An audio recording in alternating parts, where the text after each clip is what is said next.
Vamos direto agora lá para Porto Alegre? Nosso repórter Tiziano Kessler está com a gente.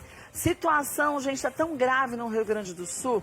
São 12.833 óbitos por coronavírus e uma capacidade de ocupação dos leitos de UTI gigante, né, Tiziano? Boa tarde.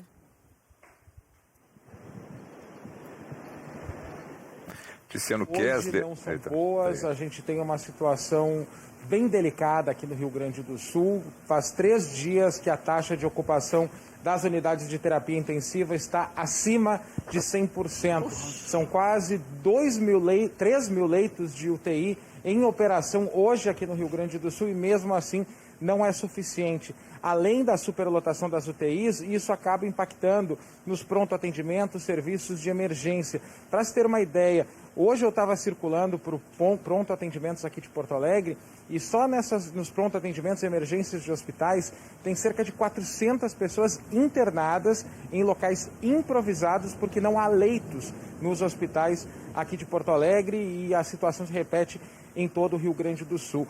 Outra informação que também é bastante preocupante é que hoje, agora no início da tarde, a gente tinha 155 pessoas contaminadas pelo coronavírus que estavam aguardando internação em um leito de UTI. E quando eu falo esse número de 155 pessoas aguardando, Kátia, eu falo somente de Porto Alegre, eu não estou com os dados de todo o estado. E aí a gente tem que lembrar também que já tem quase 2.000 pessoas com diagnóstico positivo de Covid-19 em estado grave sendo tratadas em UTIs aqui do Rio Grande do Sul. E conversando com o diretor médico da Santa Casa de Porto Alegre, hoje no fim da manhã, o Dr. Antônio Calil, ele me dizia que infelizmente chegou no momento em que os profissionais, de forma técnica, é claro, estão precisando escolher aqueles pacientes que vão ter mais chance de sobreviver para dar os leitos de UTI. O que a gente viu acontecendo, né, Tiziano Kessler, meses atrás em Manaus. Sim. Doutor Jamal, na verdade, eu fico imaginando como é terrível para um médico ter que escolher. Imagina, você tem 155 pessoas necessitando de uma UTI, esperando uma vaga. É uma quantidade tão grande de pessoas. E, gente, pessoas que estão precisando da UTI, já passaram pelo leito, já não está sendo um atendimento comum, precisa de um atendimento especial, não tem leito. E aí o médico tem que escolher. Sobrou uma vaga, alguém saiu da UTI, qual desses 155 que vai para o leito? Tem coisa mais cruel que isso, doutor Jamal?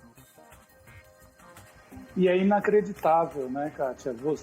Ontem, um hospital de Porto Alegre, que é o Moinhos de Vento, teve que emitir uma nota porque entraram no hospital e filmaram o hospital dizendo que era mentira que os hospitais em Porto Alegre se encontravam em colapso. E isto foi para as redes sociais e o hospital teve que desmentir. Porque o que se espera?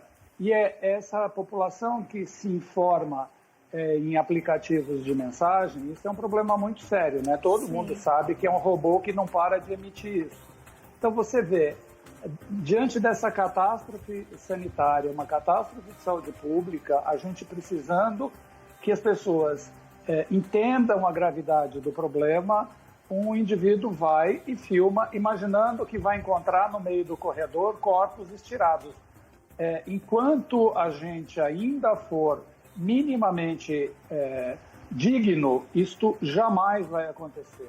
Então a gente, um ano depois, ter que ainda repetir isso e mostrar para as pessoas quão grave isso é, no momento que isso vai chegar do lado da sua família, com seu pai, sua mãe, sua mulher, seu filho, enfim, quem quer que seja, isso é muito chato.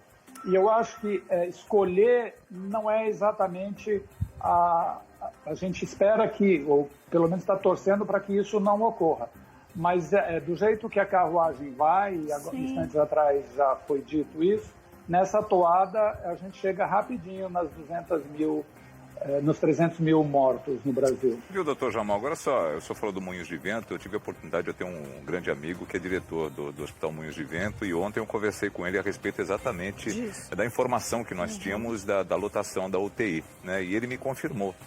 E depois eu falei com a diretora técnica que até está falando com a gente, ia conversar com a gente no Band News agora nesse momento. O que está acontecendo é o seguinte, realmente é uma fila de espera, né? E eles já têm uma encomenda de um freezer, de um um container refrigerado para armazenar corpos.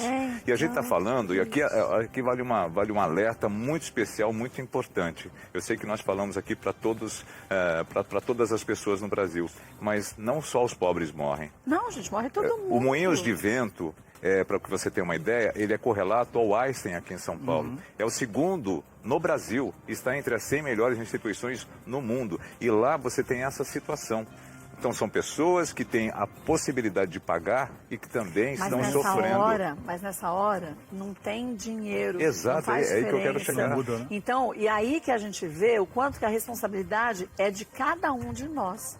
A gente, quando veio para cá, quando veio que a gente fez aquele tempo o programa de casa, a gente não fez o acordo, nós todos, que vimos ficar sem máscara no ar, a gente faz pela gente e pelos outros. A responsabilidade da gente tem que ser redobrada.